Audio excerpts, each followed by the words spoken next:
Snapdragon. Playing with fire. A bowl of brandy is set aflame. Raisins are tossed in. The goal is simple. Pluck them out with your bare hands while the alcohol burns. No tools, no screaming.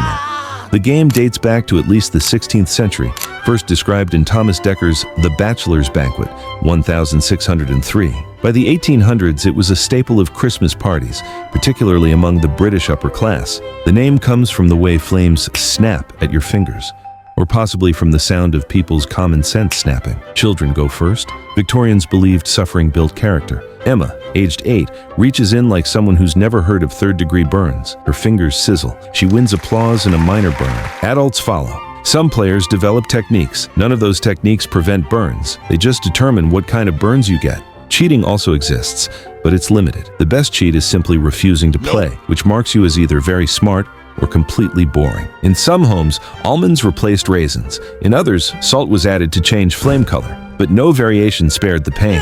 There were no prizes. Winners earn respect and branded fingers. Losers get mockery and branded fingers. Everyone gets branded fingers. That's the point. In 1859, Household Words recounted a guest who lit his cuff and nearly set the table ablaze. By the late 19th century, critics called it reckless. Safer amusements took its place. But for decades, Snapdragon was the mark of a festive home and fearless guests. The game ends. The flames die. Fingers sting. The bowl is cleared away. Then someone suggests hot cockles. Your hands still burn from Snapdragon when someone announces hot cockles. Excellent. Now it's time for blindfolded violence disguised as fun. The game is old, mentioned in Shakespeare, played for centuries. One person kneels, blindfolded, head in a lap. Everyone else lines up to slap them. The victim guesses who hit them.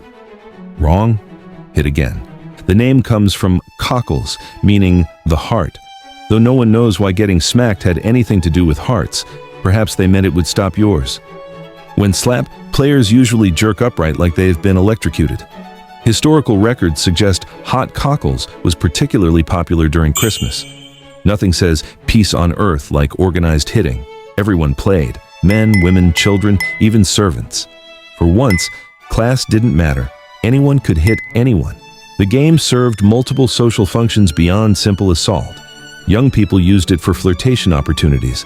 A slap could be a love letter or a grudge. Cheaters varied technique, swapped hands, muffled hits struck together. Victims adapted, listened for bracelets, sniffed for perfume, felt for gloves. Some regions used spoons. Cornwall allegedly used fish. Yes, fish. Its popularity peaked in the 1840s, perfect for crowded rooms and bored aristocrats. Medical risks were ignored. Not so often there would be concussions from enthusiastic play. The Victorians had remarkable tolerance for injury. Their daily lives already involved substantial health risks. Hot cockles needed no equipment, just a blindfold and judgment. It spread fast from manor to townhouse, from holiday tradition to social ritual. The game ends when wrists tire or someone sees stars. Either way, the stories last for weeks. Next up, bullet pudding. Because why stop at slapping when you can mix in choking hazards? A neat heap of flour with a bullet on top. Each player slices away bits of flour with a knife. If you make the bullet fall, you retrieve it using only your mouth. It's Victorian party fun, sort of. But beneath the mess was something more dangerous, because nothing in this game was safe by modern standards. Start with the flour. In the 1800s, it wasn't the clean, regulated product you buy at the shop today. Victorian flour often contained traces of chalk, alum, bone dust, and even lead-based whitening agents. Some bakers cut corners by stretching flour with crushed limestone. Add that to the fact that the entire game involves sticking your face directly into the powder and inhaling, and it's easy to see the problem. Now, the bullet. These weren't polished, food-safe props. They were often lead musket balls. Lead was cheap, accessible, and everywhere, even though its toxic effects were already becoming known. Guests passed it around, retrieved it with their teeth, and likely absorbed a little. Mix airborne Victorian flour with a potentially toxic hunk of metal, and you've got a game that was part parlor amusement, part slow poisoning.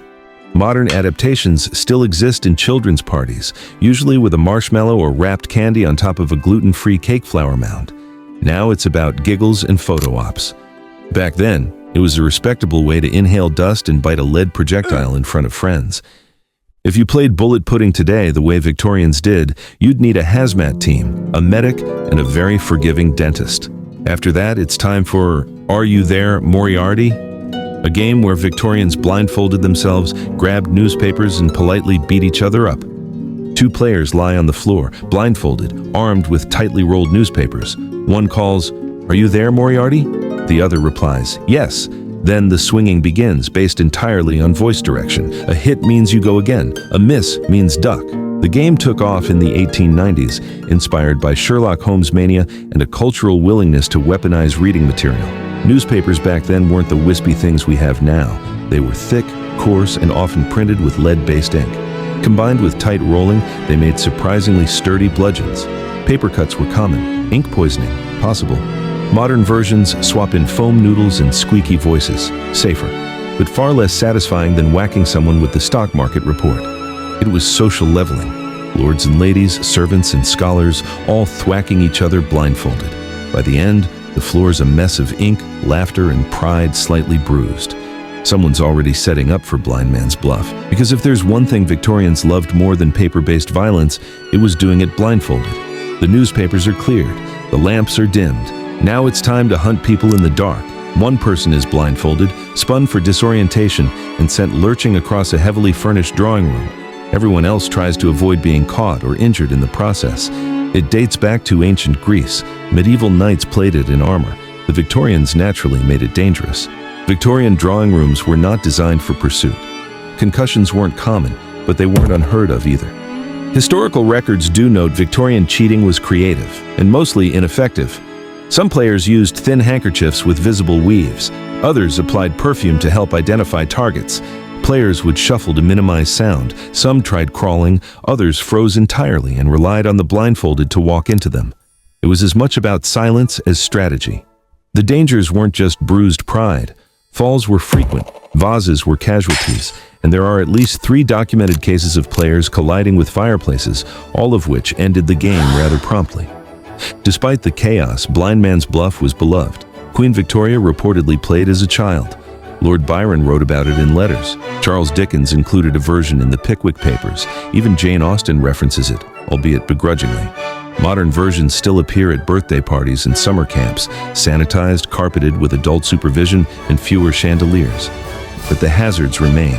Children still run into furniture, teenagers still cheat, and someone always falls harder than expected. But the fact about this game remains the same. You never win at blind man's bluff. You survived it. Musical matchmaking. Blindfolds vanish. A velvet cushion appears. Now begins the cushion dance, Victorian society's version of musical chairs, only with sanctioned kissing and the potential to ignite full-blown scandal. Players form a circle. The music starts and the cushion makes its rounds. When it stops, the holder kneels and selects someone for a kiss. It's simple, theatrical, and loaded with social risk. Choose wisely. Or prepare for a month of hallway whispers. The game had roots in medieval courtship rituals, but Victorians gave it structure, ceremony, and consequences. In an era where even eye contact could be suggestive, this was a rare opportunity for touch, all in the name of polite amusement. Musicians sometimes changed tempo mid-round just to throw them off. Parents used it to position their children. Some players used it to test romantic waters. Others just prayed the music would stop one person too early. Variations existed across Britain, with local customs and expectations shaping who kissed whom and how publicly. Even in modified children's versions, the undertones of strategy and performance remained.